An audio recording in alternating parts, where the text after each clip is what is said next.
Annemarie served on the BCCT board in 2004 and 2005, during which time she was CEO of Standard Chartered Bank here in Thailand. Annemarie, welcome. Tell me about your time on the BCCT board. Well, first, I just want to say congratulations for a 75th year anniversary. I know from my own personal experience just how much support the BCCT provides to British businesses and also the conduit between British businesses and Thailand. And from my own personal experience, I found that incredibly helpful when Standard Chartered was buying and integrating with Nakhon Bank in 2003, 2004, 2005 in Thailand. And without the BCCT's advice and guidance, including yours quite often, Greg, it would have been a much more difficult endeavour. Great. What's your enduring memory of your time on the board, Annemarie?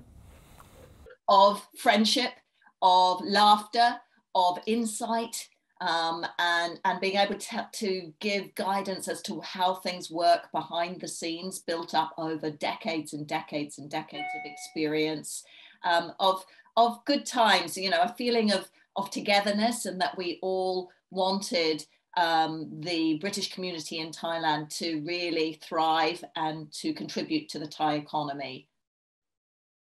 How do you think Thailand has changed in the 16, 17 years since you were here? Well, it's really, it's been through a number of ups and downs, through being an economic powerhouse to obviously, like so many countries at the moment, really quite badly impacted by COVID. It's an amazingly resilient economy. And despite what happens in terms of any geopolitical, internal politics, any of those sorts of things, it's amazing how the Thai people manage to keep on grafting away, working away to make the country a better place for the longer term. Fantastic. I mean, looking at your CV, yeah, I mean, you've had a fantastically varied career. I mean, tell us what you did after you left Thailand and what you're doing these days. Yeah, thank you. Well, after leaving Thailand, I returned back to Standard Chartered's head office in London, and I spent 10 years with them on their group executive committee and running a whole portfolio of different types of activities. But I retired from executive life anyway at the end of 2015, and since then I serve on the boards of a number of public listed companies here in the UK. And also a real passion of mine is coaching and mentoring senior executives in organisations, both in the UK but also across Europe and Asia. Fantastic. I mean, how do you see Thailand's role in the post-COVID world?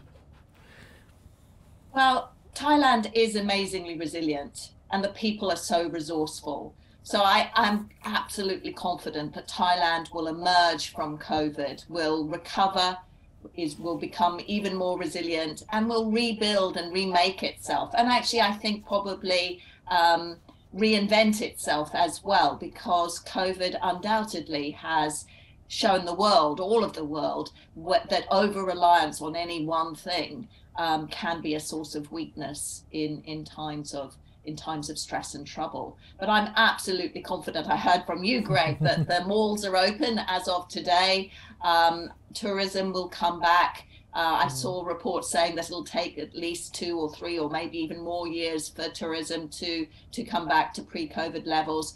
I would have hope and some positivity that will rebound more quickly than you think. And there's also been some real benefits in terms of new export areas, and I'm sure that people will focus on those new sources of revenue and value creation for the Thai economy. Yeah, I agree, absolutely. I mean, final question, Annemarie, what's your favourite place in Thailand and your favourite thing to do?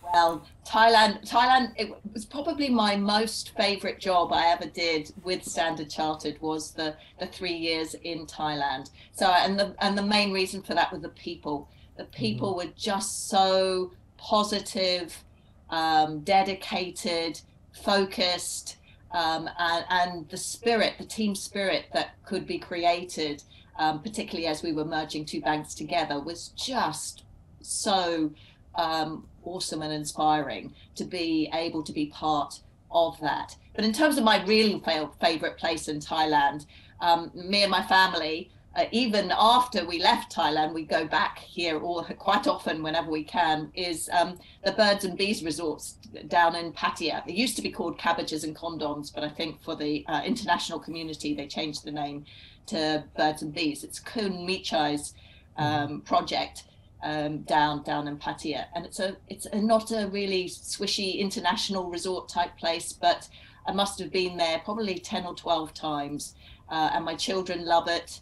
And the pool boy has known my now 21-year-old son, has known him since he was 2 years old. So it's just a very nostalgic place for us to go and visit. Fantastic. Well, thanks very much again for your time, Annemarie. And when you come back, don't be a stranger. Hopefully it won't be too long before you're back here. Oh, we will. I will be back again as soon as we can, because of course my youngest child, my daughter Amy, who is now 16, but she was actually born in Thailand. So she loves going back there as well to see all the old haunts and places where she spent her early years. Fantastic. Thanks again, Annemarie. Have a good day. Thanks, Greg. Take care, everybody. Thank you. Sawadee ka.